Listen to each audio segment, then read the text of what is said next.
tarde, pessoas. Meu nome é Isabela, eu participo aqui do grupo, né, de pesquisa, Cidade Mais Contemporaneidade, projeto de pesquisa também em caminhografia urbana, junto com a Paula, que está aí, a Jordana, e o Edu, né, principalmente, que organiza e puxa a gente também para esse estudo, né, da cidade e das caminhadas. Então, nós temos também um site que vai ser disponibilizado aqui no chat.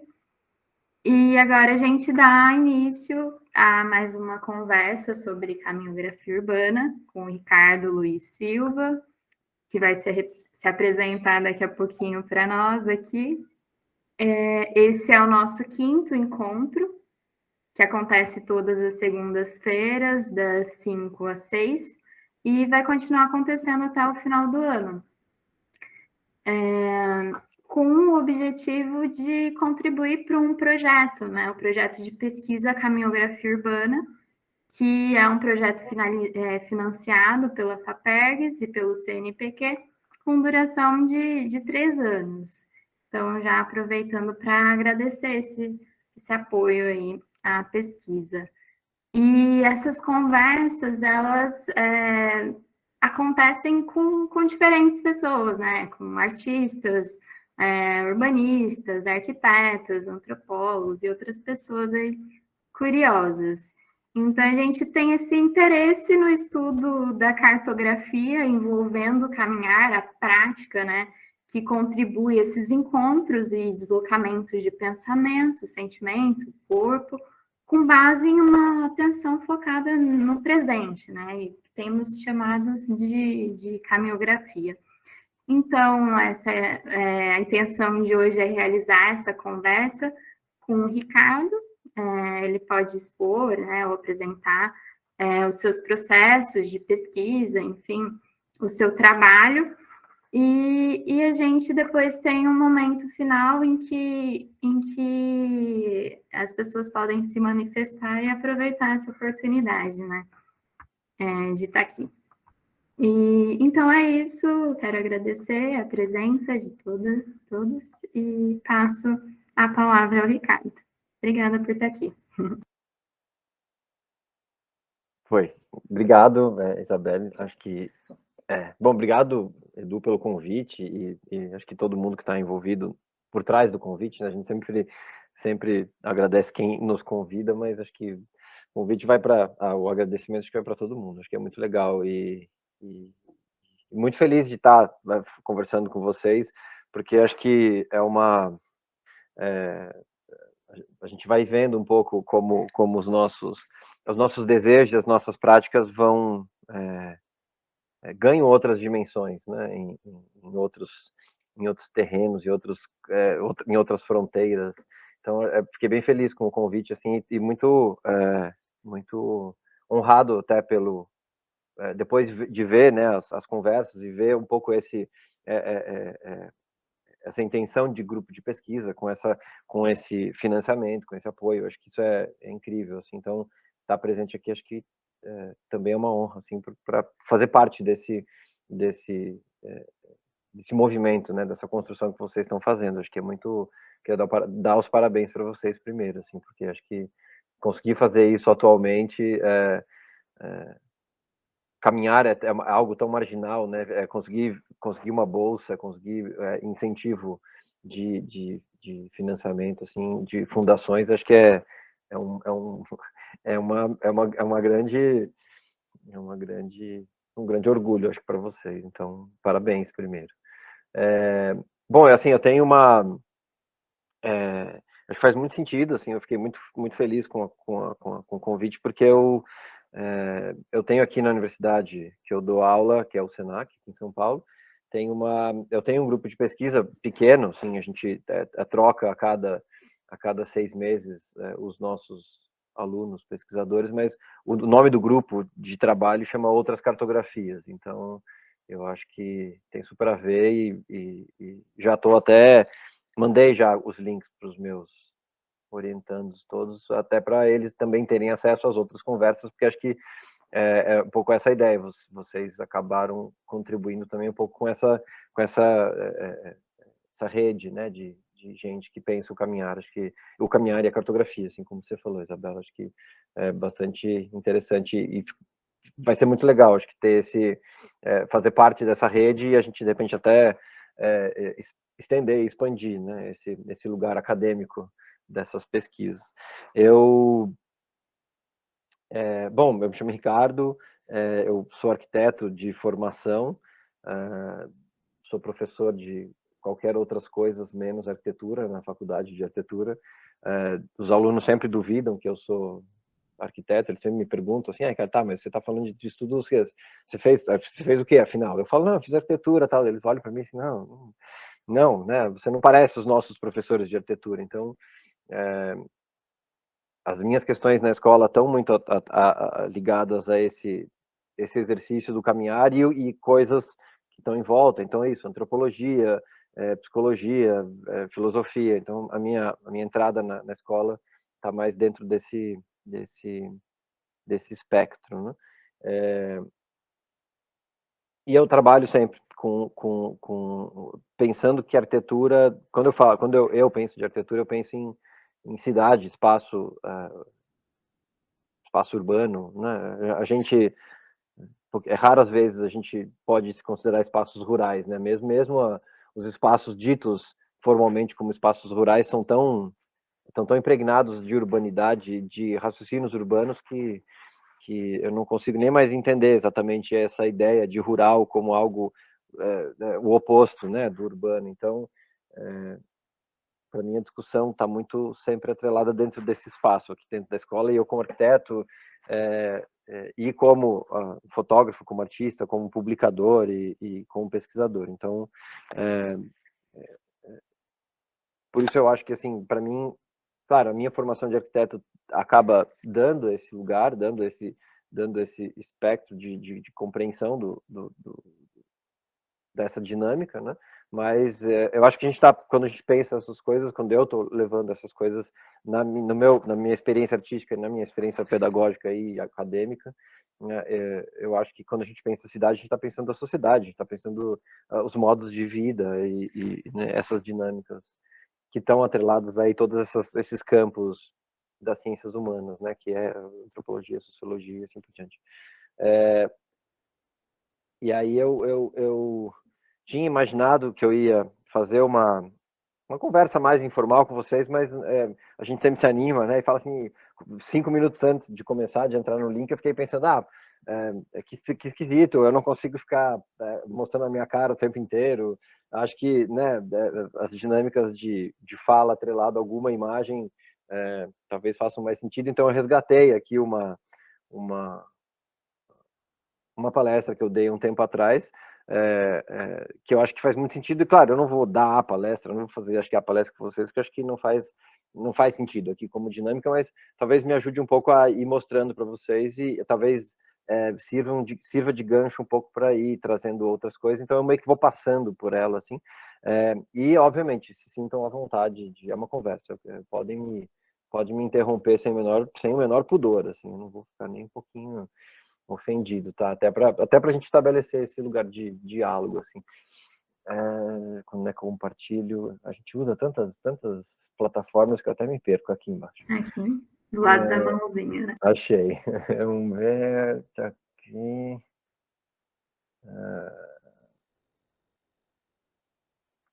Deixa eu ver. Me digam se foi. Tá indo, né? Tá. Acho que foi. Foi. Bom, foi uma palestra que eu fiz na semana de arquitetura ali da Católica Santa Catarina, eles me convidaram e isso tava muito, né, na minha cabeça e ainda tá, acho que é inevitável, então eu meio que resgatei ela porque ela pode me dar umas pontes legais para vocês.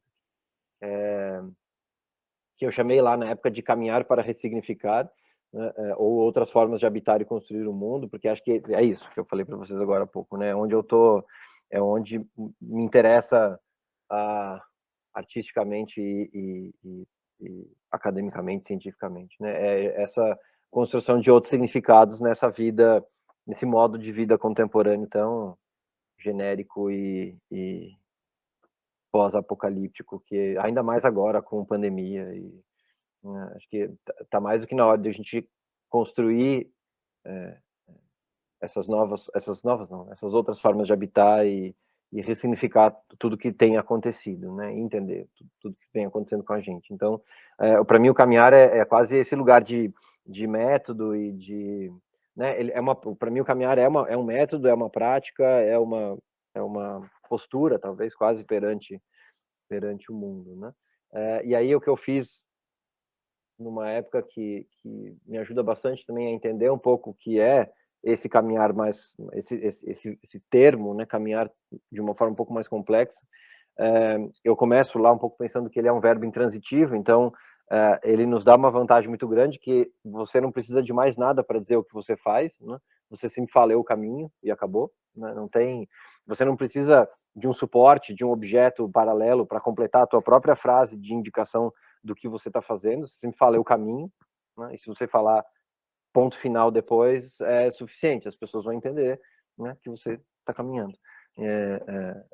Tudo que vem junto depois outras qualidades que podem dar mais potência ao caminhar, né? Então, para mim, ele é muito potente já por isso, né?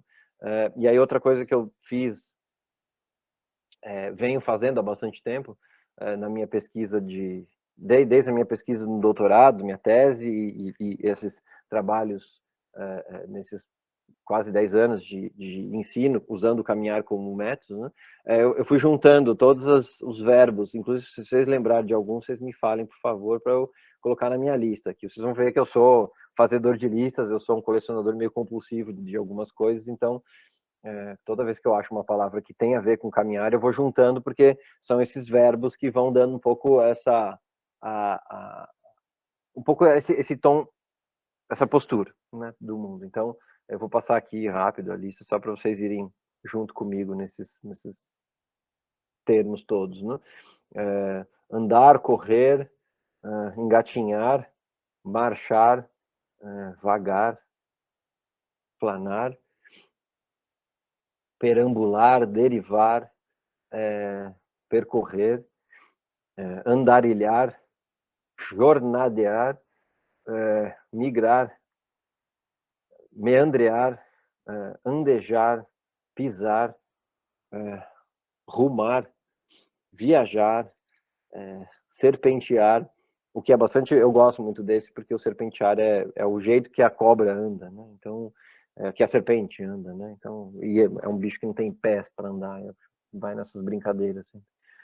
Rodear, cursar, atravessar, qual deles? Que acho que é transitar, passar, desviar, circular, escorregar, saltitar, rebolar, passear, campear, que é caminhar no campo, né? Calcorrear, zigue-zaguear, tropeçar, desfilar, progredir, regressar, seguir, galgar, cambalear, dançar, vai indo, né? Mancar, peregrinar, palmilhar, que é andar com as mãos, né? Com a palma nas mãos, desfilar, subir, descer, trilhar, que mais? Transitar, graçar, que é andar com graça, zanzar, vadiar, que mais? Vagabundear, deslocar-se, dirigir-se, esquivar-se, arrastar-se, translocar-se, transportar-se e perder-se, né? Que acho que eu deixo sempre ela por último, porque acho que o caminhar dá muito essa potência, né? De você inevitavelmente ter essa premência de você se perder e o errar, que acho que é a forma talvez mais ou menos, né, funcional, né? A ideia de errar, a ideia de construir o pensamento do caminhar pelo errar, eu acho muito muito potente, principalmente dentro desse entendimento de que caminhar é uma postura perante o mundo e se o mundo funcionalista e pragmático e tecnicista, né? Quanto mais a gente caminha, mais a gente vai contra esse sistema, né? Porque se o sistema é da velocidade e da precisão, caminhar é lento e cheio de pequenos meandros, né? Então, é completamente contra a lógica do sistema contemporâneo de produção de pensamento. Então, o errar, para mim, é muito potente, né? E errar é também caminhar, né? Eu gosto de... Eu acho que eu até coloquei aqui em algum lugar, cadê? Deixa eu ver. Não, eu acho que eu não botei. Mas eu gosto sempre de pensar que aquela frase grega, latina, errar é humano, né? Para mim, errar não é o errar de fazer errado, né? Para mim, errar é de caminhar, né? Então, eu sempre gosto de olhar para entender e interpretar essa frase do errar é humano, não no sentido de fazer errado, mas que é o que normalmente a gente acaba associando essa frase, mas o errar no sentido de você se colocar em caminho, né? Então, essa quase do dicionário, né? Ação banal, quase inconsciente, caminhar é uma das ações humanas mais primitivas e essenciais à própria existência do homem e à nossa formação como civilização. Se a gente quiser entrar nas questões mais dos nômades primitivos, se a gente quiser entrar nas religiões, né? O Caim e Abel, a grande crise entre Caim e Abel é porque Caim ficou com inveja do caminhante irmão Abel, que andava livremente pelo território, enquanto ele estava fadado a ficar preso na agricultura e no cultivo da terra, né? Então, pensar que esses dois irmãos tretaram porque um caminhava e outro ficava, né? Parado. Então, o caminhar é esse lugar quase da nossa formação civilizatória, né? E aí, obviamente, o Caim foi punido por Deus por ter matado irmãos, sendo obrigado a vagar pelo mundo. E aí esse vagar pelo mundo fez ele construir as cidades nos pontos de descanso e assim por diante, né? Então acho que gosto de pensar que isso é meio que formação para tudo, né? Ele é um pensamento prático, né? Não dá para caminhar sem caminhar, né? Sem botar os pés no percurso. É um ato de resistência, igual eu falei agora para vocês, para mim isso é muito forte e, né, errar e caminhar é humano, né? Aí, botei mais tarde, né? Essa é o latim original, né? Rari humano. Isso que eu já falei. Eu pensar a paisagem com a cidade, também falei para vocês, né? E para mim, é isso, eu vou falar sempre com as pessoas que, se eu pudesse, a minha diretora aqui sempre briga comigo, assim, porque para fazer qualquer visita ou fazer qualquer aula externa à universidade, a gente precisa fazer uma solicitação, pedir seguro para todo mundo. Normalmente, os professores que fazem isso, porque a gente está muito deslocado do centro da cidade, tem que pedir ônibus para poder ir para os lugares e tal. Eu sempre peço para ela, porque eu quero fazer caminhadas, eu quero dar aulas caminhando, né? Uma vez no semestre eu tentei marcar as 18 aulas caminhando na cidade. Aí ela falou assim, Ricardo, não dá, cara, a gente vai fazer seguro de 50 alunos 18 vezes, o diretor, o reitor manda você embora, porque você não vai fazer isso, não tem como. Então, eu sempre quis, assim, mas eu nunca consegui exatamente fazer essa lógica de as aulas serem plenamente caminhando pela cidade. Então, eu acabo fazendo algumas, não? Mas é sempre um lugar que eu me coloco como um convidador para a gente sair, né? Porque é um caminhar, é um ato poético, né, construtivo, reflexivo e exploratório. Ao investigar o espaço urbano, a gente abre essa possibilidade para o nosso corpo, né? Acho que vocês até comentaram que o corpo para vocês também é bastante importante. Para mim, o corpo é essencial. Eu discuto bastante fenomenologia com os meus alunos para a gente discutir essa capacidade de percepção tão anestesiada do corpo, né? Vou passar isso aqui. Esse aqui também já falei. Barará, barará, barará. né, caminhar para desenterrar o corpo, para colocar um pouco esse corpo em movimento, né? Foi até curioso, eu estava fazendo uma caminhada nesse... Quando é que foi? Foi sexta-feira, a gente estava fazendo uma caminhada aqui no Brás, aqui em São Paulo, e aí a gente estava parado no ponto, a gente estava indo em direção à esquina com a faixa de pedestre e tinha um senhor cego, um senhor de idade, devia ter uns 60 e poucos anos. Ele estava parado no semáforo, Avenida do Estado, um puta barulho, movimento, obviamente não tinha faixa de sinalização para ele, não tinha som para ele saber quando que o semáforo fechava ou não. Aí ele ouviu a gente chegando perto, ele perguntou assim: gente, alguém pode me ajudar a atravessar a rua, né? Aí a gente foi, acompanhou ele, deu o braço, foi indo e a gente foi conversando um pouco, os alunos mesmo foram conversando com ele.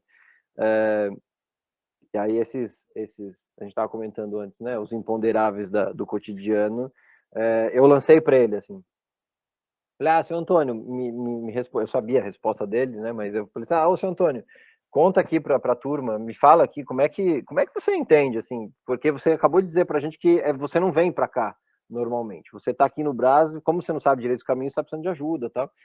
Dele, eu sinto a textura da calçada pelo meu tênis, contando que a sola do meu tênis tem que ser sempre muito fininha, porque eu entendo a cidade pela sola do meu pé, né? E aí todo mundo ficou olhando para ele com uma cara, assim, tipo, caramba, textura da cidade, textura da calçada. Então, acho isso muito forte, né? Essa coisa do corpo lendo realmente o espaço, né? Caminhando, né? Então, acho que foi bem poético para mim. E aí eu vou passar um pouco para vocês, assim, dos meus leitores, dos meus pessoas com as quais eu caminho ultimamente e quase constantemente, são alguns autores que me acompanham. Eu imagino que, se vocês não conhecerem, me falem, assim, deem um toque, que eu entro um pouquinho mais em cada um deles, assim, mas caso vocês já tenham ouvido falar, assim, aí eu passo para a gente ganhar tempo na nossa conversa, né? Mas uma caminhante que eu uso muito, tenho lido muito sobre, é a Rebecca Solnit, é uma jornalista americana que bastante ativista, assim, que eu gosto de usar muito a Rebecca porque ela intensamente coloca o gênero como uma questão, né? Foi a partir da Rebecca que eu comecei a tardiamente, talvez, me dar conta da essência que é o gênero quando a gente caminha, né? Foi lendo ela e dando as minhas aulas que eu fui entendendo algumas questões que fizeram com que eu encaminhasse o meu doutorado para pensar o personagem que eu estudei no doutorado, porque eu comecei a perceber, eu comecei a sentir bastante dificuldade de alguns grupos de alunas das minhas disciplinas não conseguirem desenvolver algumas coisas, né? E principalmente quando a gente chegava na parte do flaner, que a gente ficava discutindo muito o flaner dentro da sala, e um dos principais problemas que a gente foi, claro, isso não foi consciente, não foi evidenciado, eu fui percebendo isso ao longo dos semestres, né? Que quando a gente chegava no momento de exercitar ou especular o flaner, era sempre um problema. Uma das características principais que o Baudelaire coloca para o flaner é que ele seja incógnito na multidão, né?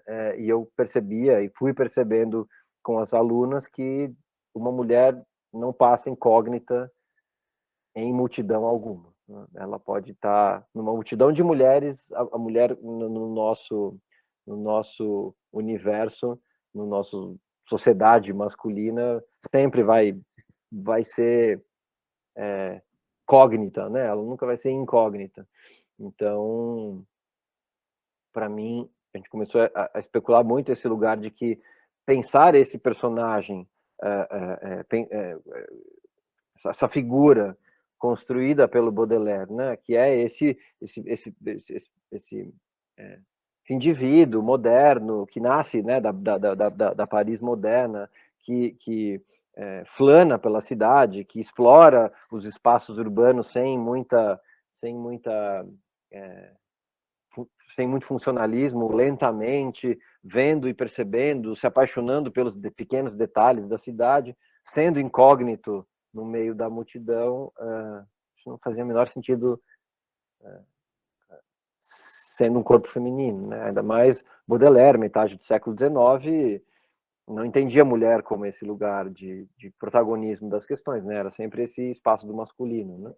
Então, o corpo feminino nunca seria incógnito e até hoje não é incógnito. Eu percebi que isso não fazia sentido.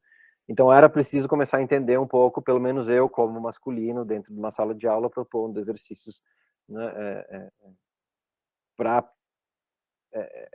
compreensão da pluralidade das turmas. Talvez, assim, encontrar uma outra chave que não fosse esse personagem do Flaner. E aí a Rebecca Solnit acaba ajudando bastante também por conta dessa ênfase que ela tem nos gêneros, inclusive.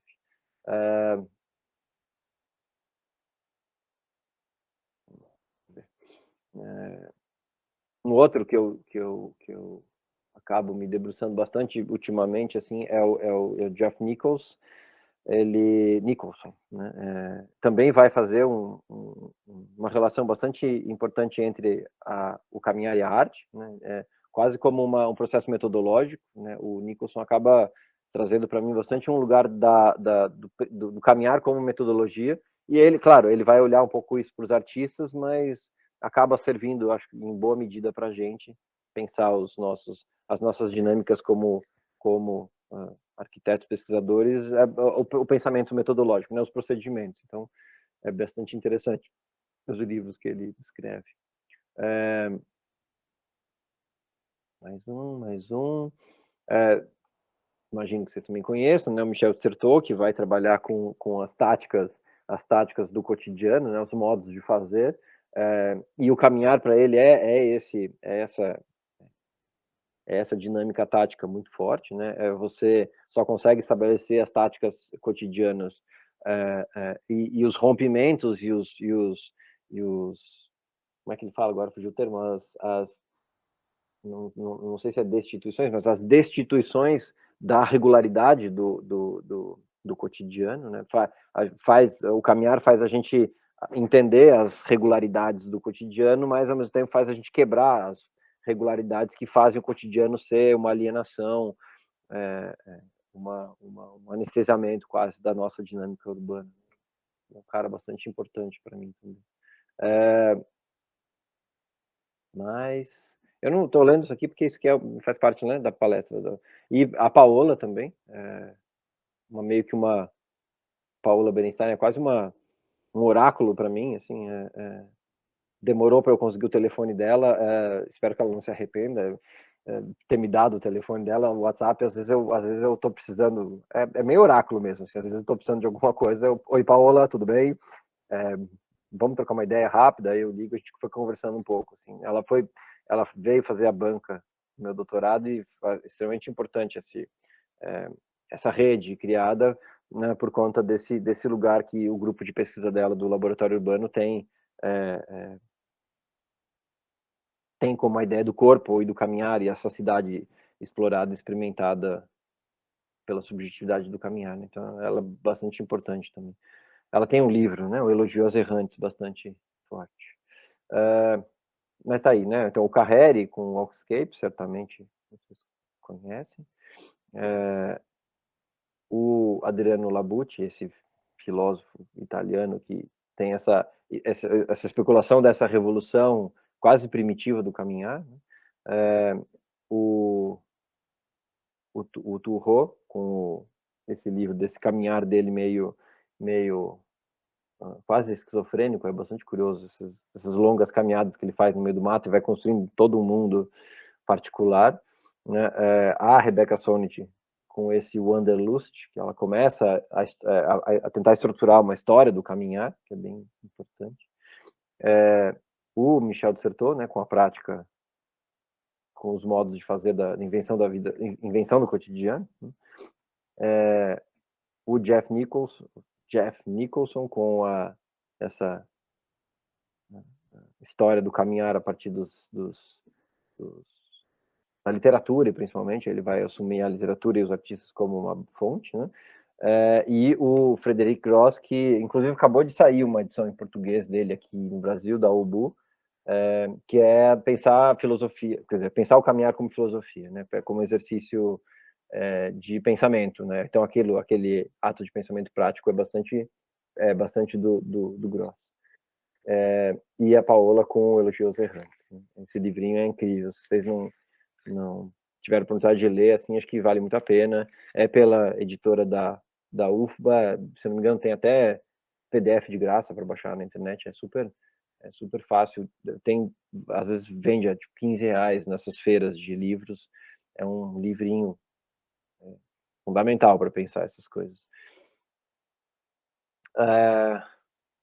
Mas aí pouco, então, só para já atravessar um pouco esses meus lugares, né, a minha entrada nessa ideia de caminhar, eu vou estudar no meu doutorado como eu falei para vocês, não mais esses personagens masculinos, né, mas eu vou tentar buscar um personagem que seja mais neutro na cidade, que faça que especule essa ideia de caminhar pelo território, ressignificando, como eu coloquei lá no título, né, e aí eu encontro esse personagem, que é o trapeiro, que é um cara, que é um personagem que pode ser homem, pode ser mulher, pode ser velho, pode ser criança, pode ser qualquer né, ele não tem gênero, né? É um ser que recolhe os restos da cidade para transformar em outras coisas, né? Ele é chamado de trapeiro porque ele recolhe trapos de roupa, de tecido na cidade, principalmente no século XIX, né, para transformar em papel. Então, para mim, essa ressignificação poética é bastante forte, né? Você recolher coisas com o teu próprio corpo e, a partir desse recolher, você transformar em coisas completamente outras, né? Como forma de construção da tua própria vivência no mundo, né? Então, é uma frase do Baudelaire, coincidentemente não, eu fui buscar um pouco essa correlação, né, tentar pegar o mesmo pai e ler o irmão desconhecido, talvez, né, Baudelaire falou muito do Flannery e, ao mesmo tempo, falou também muito do trapeiro, né? Então, essa é uma das frases que eu encontrei nos textos do Baudelaire, quando ele vai meio que quase fazer um elogio a esse trapeiro, né? Eis um homem encarregado de apanhar todos os restos de um dia da capital, tudo que perdeu, tudo que desenhou, tudo que partiu, ele o cataloga e coleciona. Compulsa os arquivos da libertinagem, a cafarnal dos refugos, faz uma separação, uma escolha inteligente, reúne como um avarento um tesouro, os lixos que mastigados pela divindade da indústria se tornarão objetos de utilidade ou de recreio. Então é isso, ele pega esse resto que já não serve mais para o sistema capitalista tecnológico,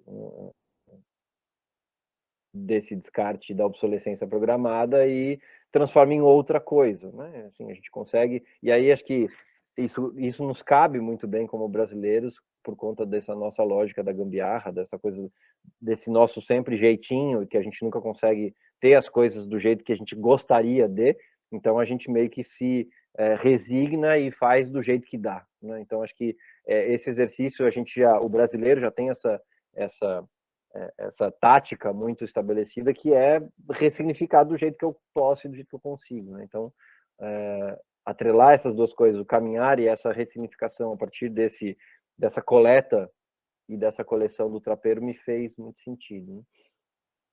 Então, ele coleta, ele seleciona, depois ele inventaria, cataloga e coleciona esses trapos todos. Então, trapo para mim vira uma coisa bastante abrangente, né? Coisas inúteis, resto de algo de algo antes importante, objetos que um dia foram de alguém, foram do outro, restos deixados como rastro, deixados para trás como fragmentos de um viver, de uma narrativa já contada, pedaços de uma história que um dia foi, mas que ainda um fragmento, um resto de narrativa que pode ser recolhido, reunido e registrado. E nessa reunião, uma coleção, os fragmentos e restos de muitos, memórias dos outros, podem e são ressignificados e constituem uma outra narrativa. E a gente vai partindo muito para essa outra possibilidade, né? Abre outros caminhos, né? E aí, dentro dessas coleções, aí particularmente já cai um pouco no meu exercício mais artístico, poético, que é a construção de listas obsessivas, né? Que eu chamo de lista das coisas, né? Então, que eu vou meio que abrindo as coisas que são amarelas, as coisas que são douradas, então eu vou caminhando pela cidade, eu faço isso como prática, como já falei, como talvez vocês já tenham visto, quem me segue no Instagram tem muito esse lugar, a partir desse elemento teórico e acadêmico que eu vou construindo a partir do meu exercício pedagógico na aula, isso vai ganhando e se transformando e vai se extrapolando, vai se ressignificando um pouco no meu próprio viver na cidade que não é minha, né? Eu sou um eterno estrangeiro em São Paulo, eu não sou de São Paulo originalmente, então é quase uma forma de eu me entender na própria cidade, eu caminhando e aplicando um pouco a própria talvez seja um procedimento científico, nada científico nas suas formas mais estritas de concepção da ciência, né? Que é eu sou meu próprio corpo de prova em alguns momentos. Então eu vou produzindo essas listas a partir desse meu contato com o espaço da cidade e essas listas vão quase me constituindo, né? E aí elas vão ganhando esses nomes todos, né? A partir sempre de algum motivo, a partir de algum interesse, a partir de alguma ambiguidade que está acontecendo no mundo, né? Por exemplo, a lista das coisas que são vermelhas começaram na época do golpe do impeachment da Dilma. Eu estava muito incomodado com isso, com esse ladeira abaixo da institucionalização desse golpe e a gente quase de mãos atadas, quase não fazendo ou não podendo ou não querendo fazer nada, né? Vendo ele acontecer a passos largos e aquele começo na época em 2016 de que o lugar da esquerda deveria ser extinta, né? Isso me incomodava muito. Não só a própria lógica de vamos tirar a Dilma do governo, do poder, né? Mas em muitos discursos a ideia de vamos eliminar a esquerda precisa ser eliminada, né? Como se no nosso mundo binário dicotômico fosse possível uma entidade existir sem a outra, né? A direita só existe porque existe uma esquerda, né? Deus só existe porque existe o diabo, né? Essas coisas se configuram, se conformam, né? Uma existe a partir da outra. Só dá para a gente falar de homem porque tem uma lógica ao contrário da mulher. Então, né? Só dá para dizer criança porque tem uma ideia de velho. Então, essas duplas são inevitáveis, né? E aí quando eu me incomodou muito essa coisa, essa incongruência da direita dizendo que queria eliminar a esquerda. Eu falei, bom, se vocês vão eliminar a esquerda, vocês vão deixar de ser direita. Vocês vão ser uma outra coisa, né? Isso estava me incomodando bastante. Então, as coisas vermelhas começaram a entrar muito para mim nessa busca obsessiva de encontrar coisas vermelhas que estavam nesse lugar também, né? Essas coisas necessárias, porém, sempre com o desejo de extinção, né? Então, todas as fotos que estão na lista das coisas que são vermelhas tem esse espaço ambíguo, né, de necessárias, mas sempre desejadas que não estivessem lá, por exemplo. Tem uma foto que eu fiz de um caminhão de uma Scania gigantesca, assim, estacionada numa ruelinha pequenininha em Santo André, numa caminhada que estava fazendo, ele parado, assim, estacionado como se ele fosse um Fusca, assim, num cantinho de rua. Eu ficava assim, gente, cacete, olha o tamanho desse monstrengo aqui, mondrongo, no meio de um bairro super residencial, com umas ruelas super pequenas, com uma calçada minúscula, um caminhão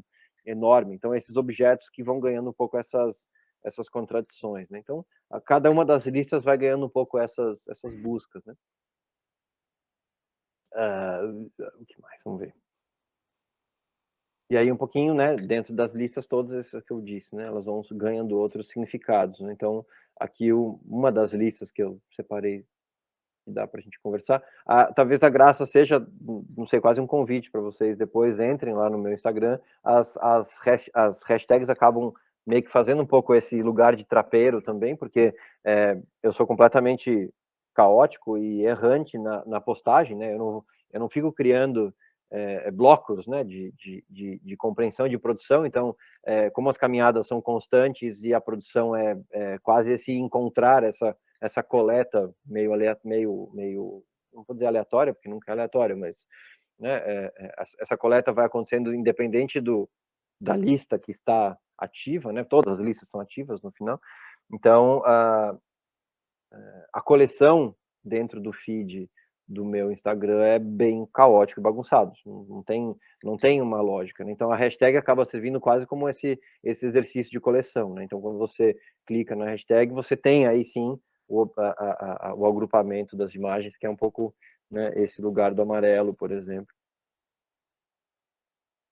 O que mais? Deixa eu ver. E acho que é isso. E aí, de novo, é um assunto que me inquieta bastante. Então, tá ali, né? O meu Instagram é ali em cima, esse por onde eu me ando. A minha tese de doutorado, que eu vou trabalhar muito esse caminhar como processo, como procedimento, como quase ponto final também. Ela está toda disponível aí nesse ISU que eu criei, justamente para construir os fascículos, né? Dessa organização quase programática do caminhar por entre os fascículos da tese. A tese tem 33 fascículos, então ela é um convite de não leitura linear. Então você tem os fascículos lá, você pode ir lendo de acordo com a tua constituição quase desse ato de caminhar mesmo. Então o caminhar entra até na leitura da tese, que pode ser definida e escolhida ao caminhar, né? Então, e é isso. E aí acho que daí eu até estava falando com o Edu, eu trouxe aqui um pouquinho, é uma experiência que acho que é muito difícil trazer isso digitalmente, né? Mas algumas caminhadas que eu tenho feito ultimamente, tem algo que tem me inquietado bastante nesses últimos tempos, que é o caminhar coletivo, né? Esse exercício de catalogar e colecionar solitária, às vezes é bastante solitário, né? Então, em algum momento, 2019, finalzinho de 2018, comecinho de 2019, comecei a me inquietar, não foi 2018, comecei a me inquietar dessas caminhadas serem bastante sempre solitárias, ou então muito como um condutor de uma caminhada com os alunos, né? Uma coisa bastante pedagógica. Aí eu comecei a convidar pessoas para fazer. Primeiro a gente começou a caminhar à noite aqui em São Paulo, então a gente saía meia-noite.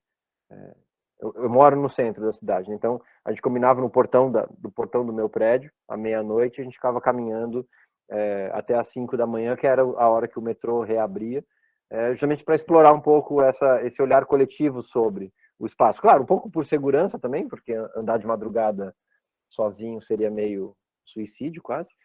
E aí a gente se agrupava para poder um pouco experimentar essa cidade. E aí, claro, o olhar coletivo, o caminhar coletivo começou a ficar bastante interessante. Então, internamente e organicamente, o grupo foi se organizando, quem conduzia, quem não, né? Quase aquele exercício dos pássaros que voam em V, assim, né? A ponta do V sempre revezado com o pássaro que está atrás. Então a gente ficava sempre criando esse exercício. Quando a gente começou a fazer essas caminhadas, eu percebi que isso precisava, eu precisava fazer, né? Então eu comecei a montar umas caminhadas, que foi esse caminhar e inventariar, onde a gente, onde a gente começou, né? Eu comecei um pouco a convidar algumas pessoas, convidar assim, abre no meu Instagram gente que está afim de vamos caminhar, né? E sempre provocando a ideia da ressignificação. Então, a gente pega uma rota histórica, né? Eu comecei pelas rotas históricas, agora já está virando outras coisas, mas começar um pouco pela rota histórica. Existe uma rota histórica em São Paulo que era o caminho que se fazia, então vamos fazer esse caminho pensando outra forma de dar significado para esse percurso, né? E aí os títulos, temas, deixa eu pegar um aqui, que é esse, por exemplo, né? Que é esse caminhar que chama Ponte Preto Prado Pinga, né? É uma caminhada que a gente saía da Praça da Sé e da freguesia da Sé e até a freguesia do Ó. né? Então é um caminho super conhecido, super famoso, super estrutural na formação da cidade eu provoquei as pessoas nesse exercício de ressignificação de a gente observar esses outros, que acabou coincidentemente virando um monte de palavra com P, né? Ponte, porque tinha uma ponte, e pinga, porque era o caminho que a pinga produzida na freguesia do Ó vinha para o centro da cidade, né? Prado é o Antônio Prado, um prefeito na virada do século XIX para XX, que urbanizou toda essa região, porque morava nessa rua. Então, ele eletrificou a rua, ele passou o bonde pela rua, então ele foi construindo, né? Ele comprou um terreno e fez uma grande fábrica de vidros. Então, a partir desses termos, eu provoco as pessoas para elas explorarem, talvez, dando outros significados. Então, as pontes, para as pessoas, começou a virar outra, né? O termo ponte começou a virar outra coisa, né? Outro lugar qualquer, assim, de pensamento, né? Então, de registro, inclusive. Aí, as pessoas fotografam, me mandam por um drive, e eu faço é um exercício quase só de organização curatorial da produção que as pessoas fazem. Então, é um pouco por aí, assim, acho que eu estou falando demais, ninguém me interrompeu em nenhum momento. Queria agradecer, né, a fala, e também eu tenho uma questão aqui, já aproveitando esse gancho, né, você falou muito sobre esse caminhar sozinho, né, desse método de apresentar alguns conceitos, listas, né, e depois aprofundar nessa coleta mesmo de diferentes cores e diferentes pontos dentro da cidade, né? Uhum. E quando se caminha em grupo, né, esse inventariar se dá por meio de registro fotográfico junto com palavras, como se dá esse inventariar de outras pessoas, né, dos outros? Eu deixo bastante livre, assim. É claro que o fotografar acaba sendo um exercício mais democrático, talvez, porque, assim, a velha história, todo mundo sabe tirar foto, né? Escrever nem todo mundo sabe, desenhar nem todo mundo sabe, tem gente que tem vergonha do próprio desenho, então tem um pouco desse... A fotografia acaba universalizando a forma da pessoa coletar as coisas, né? Mas é isso, tem gente que desenha, tem gente que vai anotando coisas, tem gente que vai registrando fragmentos de conversa, gravando em áudio, que está cruzando, né? Então fica com com o celular ligado, gravando o áudio a caminhada toda. E aí depois que a pessoa chega em casa, ela meio que corta uns pedacinhos e me manda, ó, esse pedacinho é interessante, esse pedacinho é interessante. Então, tem gente que coleta coisas mesmo, né? Tem gente que pega coisas na cidade, tem gente que vai com um pedacinho de papel e fica decalcando texturas, por exemplo, né? Vai assim, livremente, né? E aí, claro, depois a gente converte tudo isso em imagem, né, para poder fazer, claro, não consigo colar aqui, eu faço 50 exemplares, eu não consigo colar um objeto que a pessoa... Então a gente fotografa o objeto, né? Mas é muito por aí, assim, cada um com a sua forma de expressão que se sinta minimamente mais instigado, né, a registrar. Então, A Camila tinha perguntado aqui, né, mas eu acho que foi respondido, né? Cadê a... Respondeu, né? Quer perguntar a Thaís, que eu vi que a Thaís não ia ligar e resolveu ligar, né, Thaís? Eu não consigo, porque é que eu fui muito provocada, né?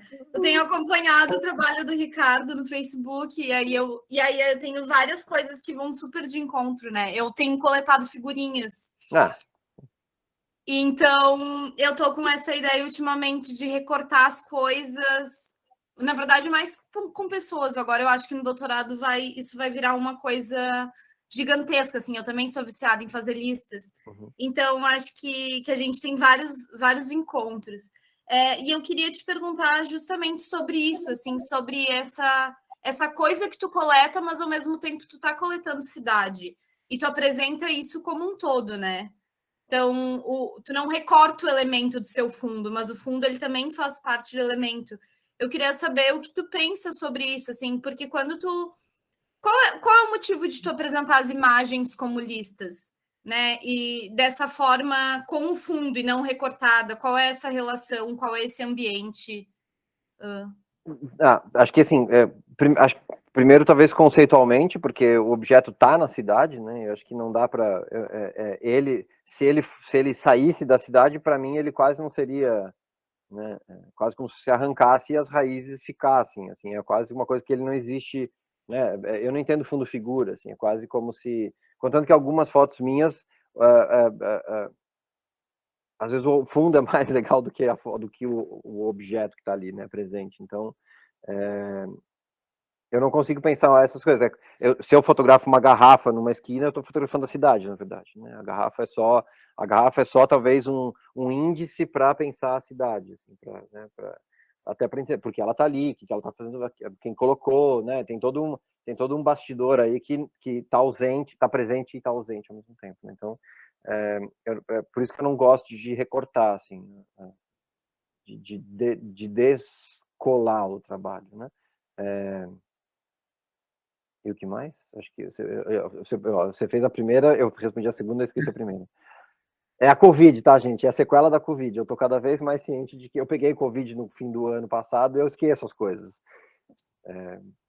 Me ajuda. Essa ideia dessa seleção do todo, assim, né? De como organizar esse todo. Ô, Thaís, eu fiquei pensando enquanto ele falava e na tua pergunta, né? Eu me metendo, quase respondendo, pensando, conversando mesmo, né? A Thaís chegou, começou a bagunça.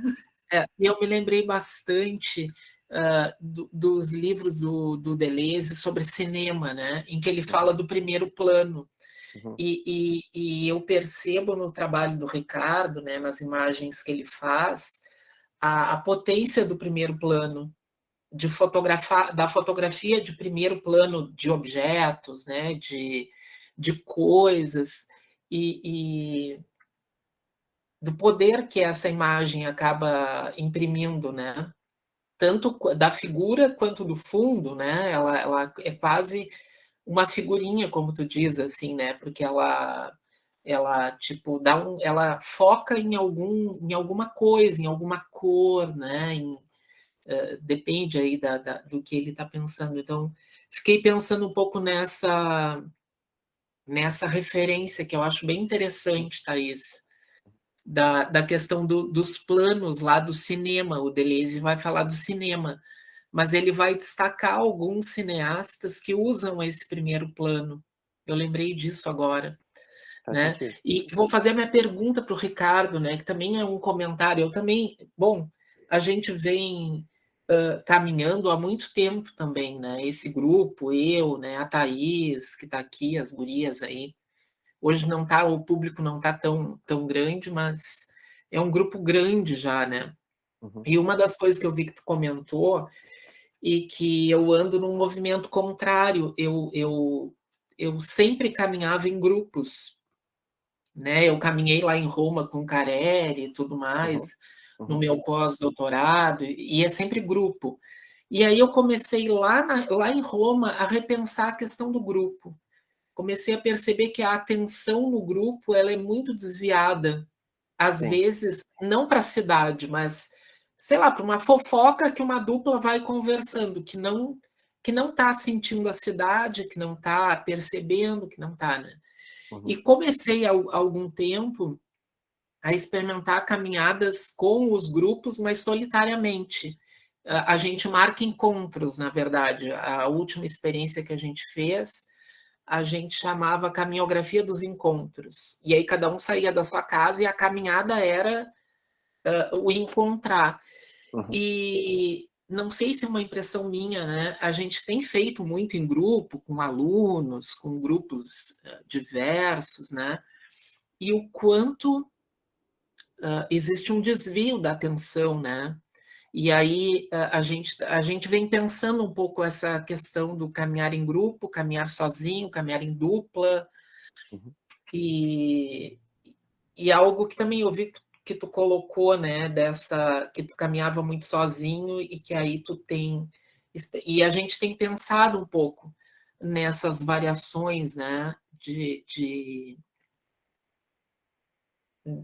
dessa quantidade de pessoas caminhando, né? e vem pensando um pouco nesse sentido. Isso me chamou a atenção na tua E variações fala. de dias também, né? De dia, de noite. De noite a gente nunca caminhou, mas com sol, com chuva. Eu caminhei de noite já. Tu caminhou de noite também, né? Eu tive uma orientanda aqui que caminhou nas 4 estações do ano também. Foi bem interessante. Porque aqui no sul a gente tem as estações bem definidas. né? Uhum. A Thaís também caminhou, eu acho, né? Inverno e verão. E aí é outro mundo, assim, né? Caminhar no inverno ou caminhar no verão. É um outro movimento. Eu pensei em muitas perguntas aí, gurias. Fiz uma pergunta, deixa eu ver, eu tinha até anotado aqui. Eu achei bem interessante esse caminhar coletivo, né? Com diferentes pessoas trabalhando uma certa caminhografia, né? Bem original. Tem um movimento que no nosso grupo aconteceu de forma também, eu acho que contrária, né? Eu comecei lá no meu doutorado, eu não pensava em caminhar. Eu não pensava, eu era um estudante de filosofia, eu ia dizer aqui, não era estudante de filosofia, mas eu estudava filosofia, então me encontrei com a cartografia deleuziana, né, Deleuze-Guattariana, e aí depois comecei como professor, orientando pós-graduação e tal, e lá por a gente está em 2022, 2018, 2019, eu olhei para trás e me dei conta que a gente só fazia cartografia caminhando. Sim. A gente caminhando minimamente, caminhando de formas diferentes, né? E então por isso que a gente está chamando isso de caminhografar, porque a gente olhando para trás, a gente faz assim, bem como tu diz, caminhar é caminhar mesmo. A palavra diz tudo, né? É caminhando. E eu achei interessante tu falando sobre essa questão do verbo, porque teoricamente, né, nessa junção entre cartografia e caminhografia, eu também venho procurando verbos, né?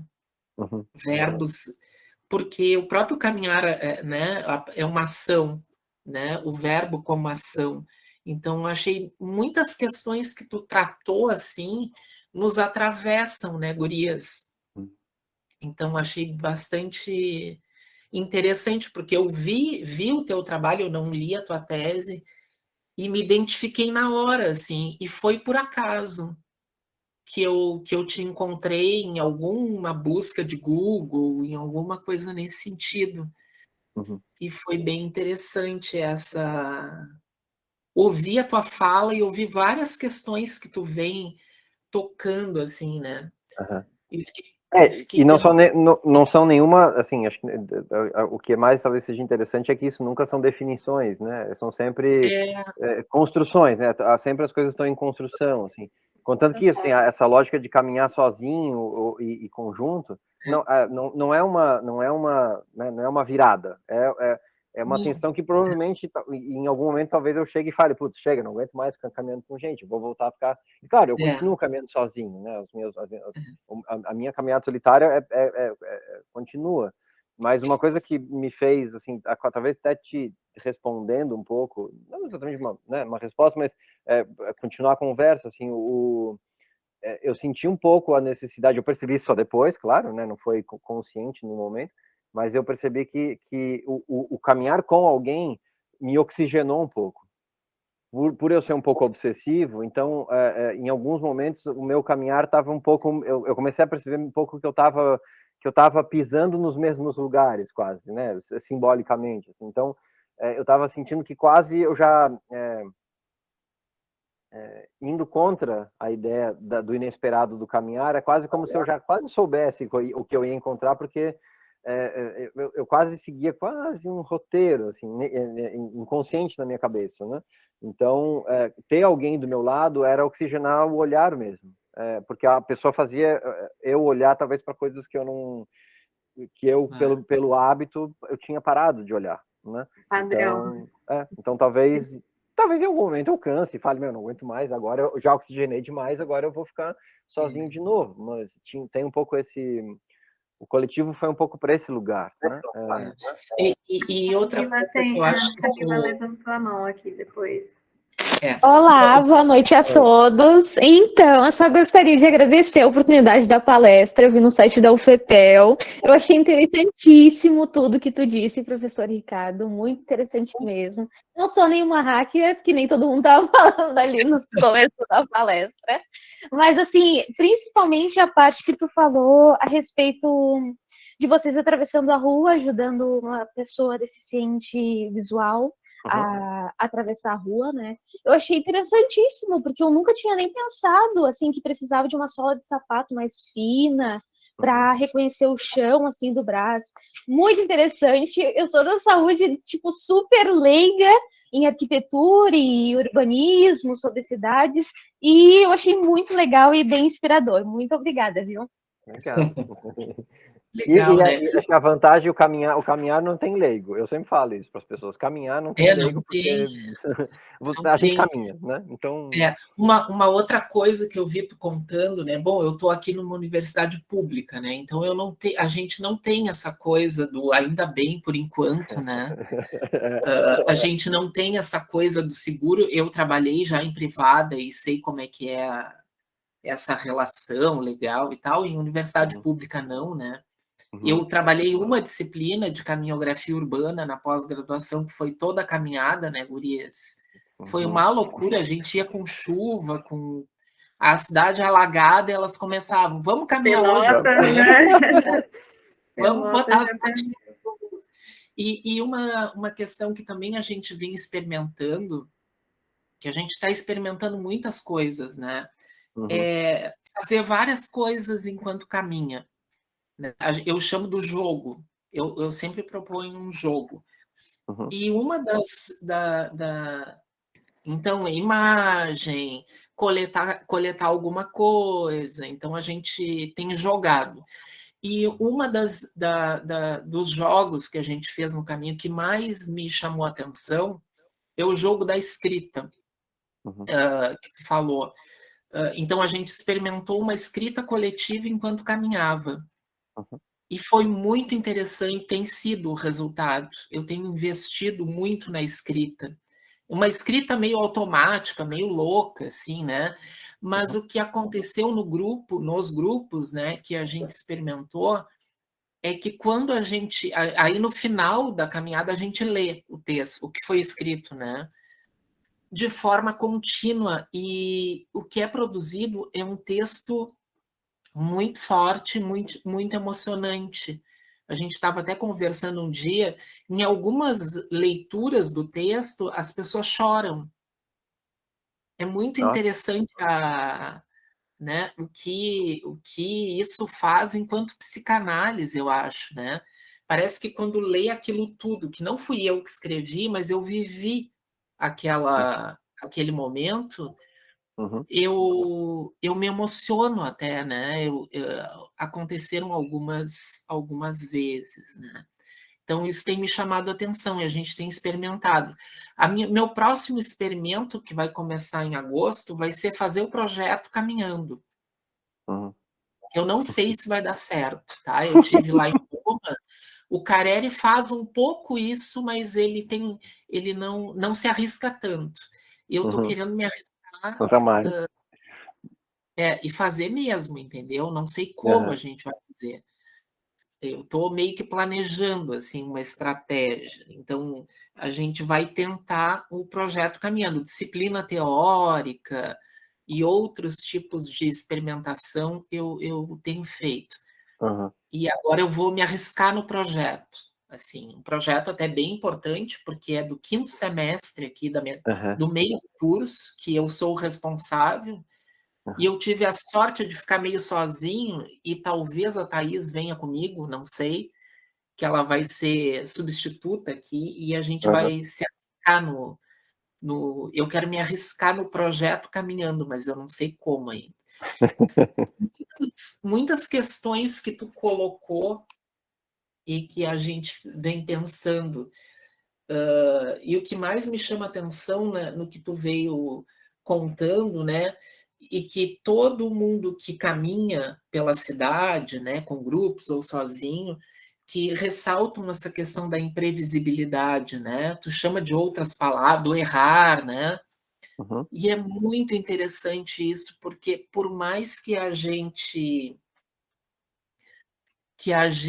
tenha estude o lugar antes, né? Olhe lá no Google. Quando a gente chega na rua é uma outra coisa. Não tem. E eu acho que isso é muito legal, né? Esse desmontar, né? O que a gente pensa e adentrar esse campo que pode ser até do contraditório, né? Eu tenho passado por isso agora em orientação de muita dissertação, né?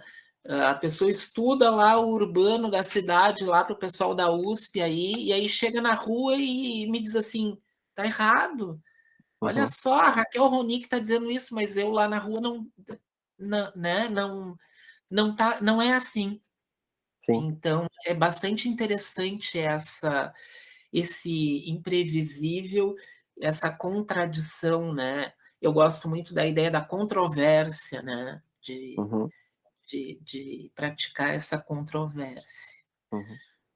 Gurias, mais perguntas?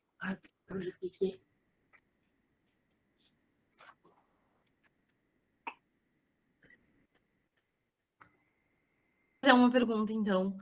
Por que fazer lista e para que fazer lista?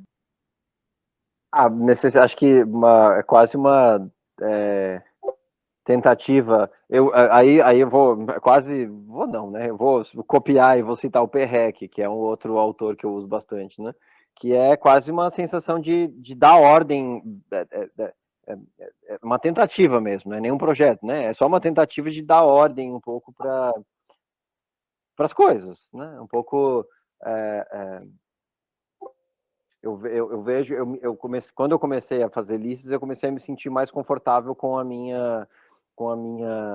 minhas errâncias, com os meus pequenos caos, minhas pequenas inquietudes, incompreensões. Então é quase um sentido de ordem momentânea, assim, né? Que não é uma âncora que me trava e me fixa, mas pelo menos é um pequeno momento de me sentir seguro, assim, tá, tudo bem, né? As nebulosas são interessantes, mas eu preciso pegar em alguma coisa um pouco para me sentir minimamente confortável, né? Porque senão a gente vive um interno imprevisível, né? Acho que é isso.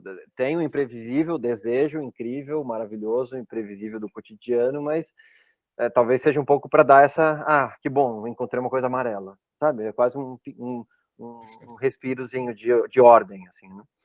É por aí.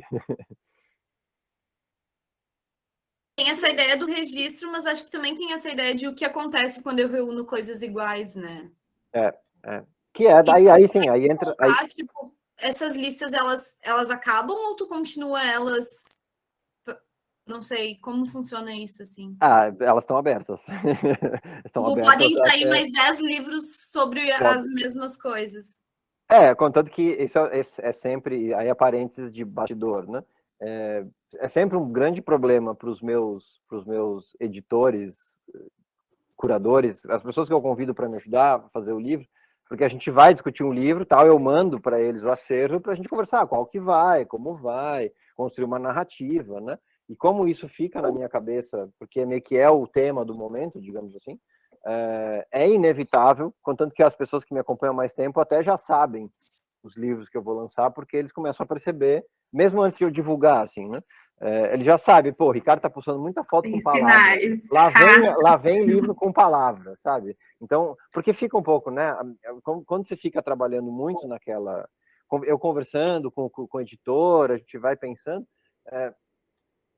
fica mais fresco na cabeça, né? Então, eles falam para mim assim, puta, Ricardo, não dá, para de produzir um pouco, dessa lista, porque a gente precisa fazer o livro dessa lista, porque senão, cada vez que eu estou tentando construir uma narrativa e uma edição, você vem com 5 fotos boas novas.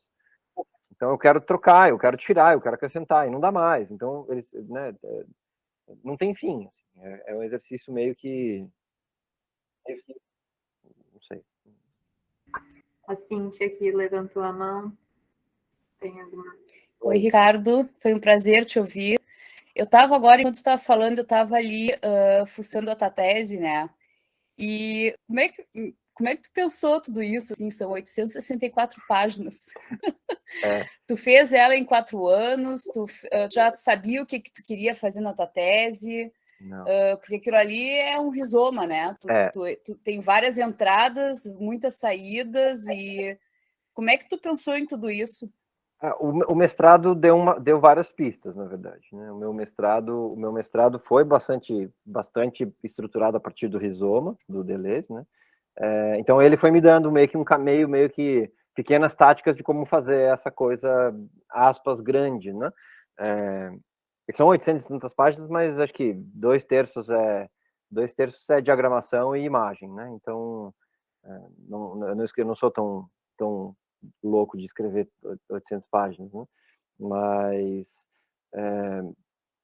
a tese mesmo aconteceu assim 1 ano e meio, porque como eu falei, né, fazer a tese enquanto estava dando aula foi meio que os meus alunos eram meus corpos de prova constante. Assim, eu estava discutindo alguma coisa lá na tese, eu vinha para a aula, dava aula e a resposta que eles me davam, eu já olhava para o capítulo que eu estava meio que pensando e ia mudando. Então ele mudou drasticamente, né? Contanto que a busca por esse personagem que acabou virando meio que o caminhante central, né, que é o trapeiro, ele apareceu lá no último ano só, porque eu fui percebendo isso que eu comentei com vocês aqui, que a ideia dessa roupa masculina sendo oferecida para todos os gêneros dos meus alunos não estava funcionando. Então chegou uma hora que eu falei, não, eu preciso encontrar uma figura nova, uma outra figura para poder especular, porque do jeito que está não está dando, né?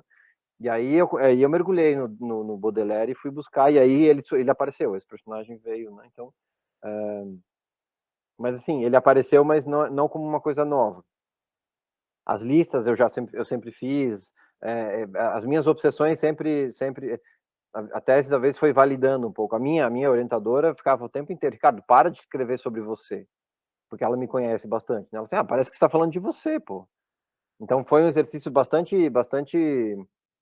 sensível de conseguir encontrar um pouco esse lugar de falar abertamente, falar amplamente sobre como ciência, né? E colocar um pouco essa experiência própria na tese também. Então, E essa diagramação tu mesmo pensou toda ela, assim, tu já estava... Foi porque, assim, legal. porque o Perrec virou um personagem para mim importante, e aí eu puxei do mestrado, no mestrado eu estava falando sobre a cidade, São Paulo, metrópole, e aí lá no mestrado eu fiz uma historinha, às vezes eu gosto de inventar umas historinhas, assim, às vezes eu me arrependo porque aí obsessivamente eu fico na historinha, né? Mas eu inventei uma historinha que a cidade implodiu e várias pessoas ficaram presas numa caverna, e várias pessoas, essas pessoas presas na caverna são as únicas pessoas que sabiam como era a cidade antes da implosão. Então, depois que a poeira baixou, essas pessoas saíram da caverna e nos contaram como era a cidade. E essas pessoas eram, tipo, o Angeli, o Laerte, o Arnaldo Antunes, as vacas da Cow Parade. Então, eu fui meio que pegando personagens que falam sobre a cidade de um jeito curioso, então eu inventei essa historinha, né? E aí, no doutorado, eu pensei, eu preciso continuar aquela história, como se ela tivesse meio que incompleta, né? E aí, como eu conheci um personagem novo, que era o Georges Perrec, né? Que era esse grande colecionador e catalogador do mundo, né? Eu meio que fiz ele, então é esse personagem novo, que aparece, que foi o último cara que saiu da caverna, a gente achou que já tinham saído todo mundo, mas foi o último cara que saiu, e aí a gente resolveu sentar com ele para conversar, depois de anos, né? Isso tudo como historinha, quase uma novela. Assim. E aí, dentro das coisas que esse personagem saiu da caverna carregando, ele veio carregando uma série de anotações sobre a cidade, e foi feito um facsímile foi feita uma digitalização em facsímile desses livros, e aí a brincadeira é com essa metalinguagem de que a minha tese é o facsímile desses monte de coisa anotada por ele, assim, né? Quase como se eu roubasse a figura dele para mim. Então, por isso que a diagramação foi toda desse jeito. Então, Muito legal, parabéns. Eu fui fazendo. Eu ia escrever tudo à mão, mas aí a minha orientadora falou, não, Ricardo, não, a sua letra é feia, você vai morrer fazendo tudo isso à mão, faz no computador. Eu falei, puta merda, tá bom. Então é isso, assim, né?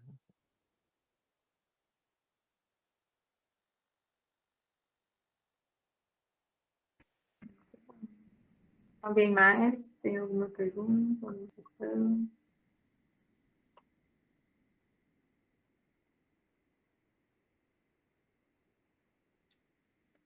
Acho que encerramos, né, Isa? Agradecemos o Ricardo.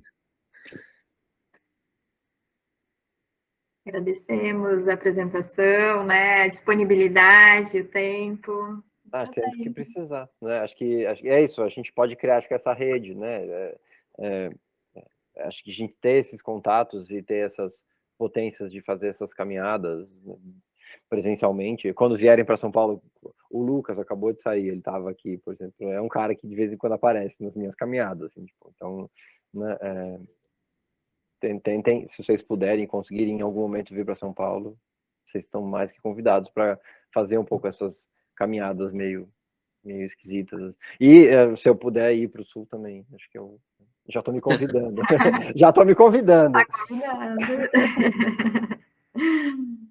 Mas é isso, obrigado. Obrigado pelo tempo, assim, de ficar ouvindo os maluquices. Tá bem, né? Mas foi ótimo, né, gurias? Foi. Acho que é isso, né? Agradecemos o Ricardo. Diz, Jô. Não, foi ótimo. Eu não tive nenhuma pergunta, porque a minha pergunta, a apresentação dele já foi respondida. Foi muito bom mesmo. Valeu. Né, foi ótimo, então a gente, Ricardo, está gravando essas falas, né? Uhum. E a gente talvez, né? Parece que tem umas bolsistas nossas que vão transcrever, e aí talvez a gente entre em contato, né? A gente não sabe muito bem se isso vai ser publicável, né? Como é que a gente vai organizar ainda. Tá. Semana que vem a gente segue, né? Com o Manuel da USP e uma orientanda dele, que eu não lembro o nome. E a gente tem encontro toda segunda. E foi meio ao acaso, assim, a gente queria conversar com algumas pessoas, e aí eu mandei convite para algumas convidaram outras, né? E tem sido bem interessante, bem múltiplo, assim, né, esse encontro. Nessa relação de pessoas que caminham, né, e cartografam aqui no Brasil e fora do Brasil, temos alguns convidados de fora também. Então tem sido bem interessante esse momento, assim, de escuta, né? E nós só temos a agradecer, então, né? Então é isso, né, gurias? A ideia é essa conversa, assim, né, das 5 às 6, por aí, né, passando um pouco. Então, obrigado, então, né, para todo mundo. Eu que agradeço a presença de todo mundo. Tchau, tchau. Adorei, obrigada, gente. Tchau, Boa gente. noite, gente. Até. Tchau, boa noite.